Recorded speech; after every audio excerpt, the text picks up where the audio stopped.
Sabi ng mga matatanda sa amin, huwag ka raw basta-basta tatawag o kikibo kapag may dumadaan sa harap ng bahay tuwing gabi. Lalo na kung tahimik ang paligid at wala kang marinig na yapak. Kasi ayon sa paniniwala nila, hindi raw lahat ng naglalakad sa gabi ay tao pa. Hindi ko naman iyon sineryoso noon. Para sa akin, kwento lang ng matatanda para takutin ang mga bata. Hanggang sa isang gabi, naranasan ko mismo. Bandang 11:00 na ng gabi iyon. Gising pa ako dahil nagse-cellphone sa sala. Bukas ang bintana at rinig ko ang mahinang huni ng mga kuliglig. Tahimik ang buong kalsada. Bigla akong may napansing anino na dumaan sa harap ng bahay namin. Mukha siyang tao. Diretso ang lakad, normal lang. Akala ko kapitbahay. Tumayo ako at sumilip sa bintana. Kita ko ang likod niya. Mahaba ang anino kahit wala namang ilaw sa poste. Medyo kinabahan ako pero tinawag ko pa rin. Kuya, sino po yan? Walang sagot. Tuloy lang siya sa paglalakad. Akala ko, hindi niya lang narinig, kaya mas nilakasan ko ang boses ko.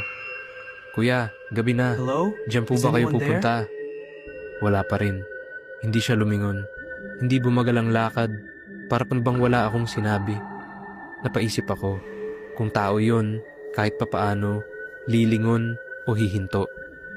Pero, wala. Tuloy-tuloy lang, hanggang sa umabot siya sa dulo ng kalsada at bigla na lang nawala sa dilim. Walang liko. Walang pasok sa eskinita.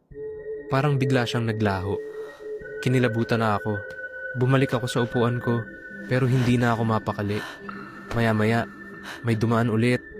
Isa na naman, parehong itsura ng lakad, parehong tahimik.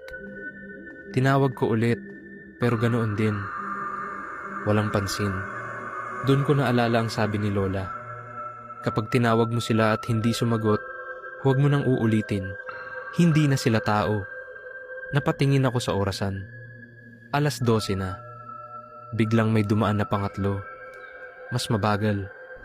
Mas malapit sa bintana. Kita ko ang hugis ng ulo niya. Pero wala akong makita na muka. Hindi na ako nagsalita.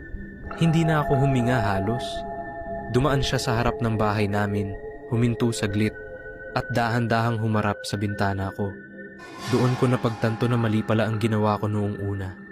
Kasi parang narinig nila. At ngayon, alam na nilang gising ako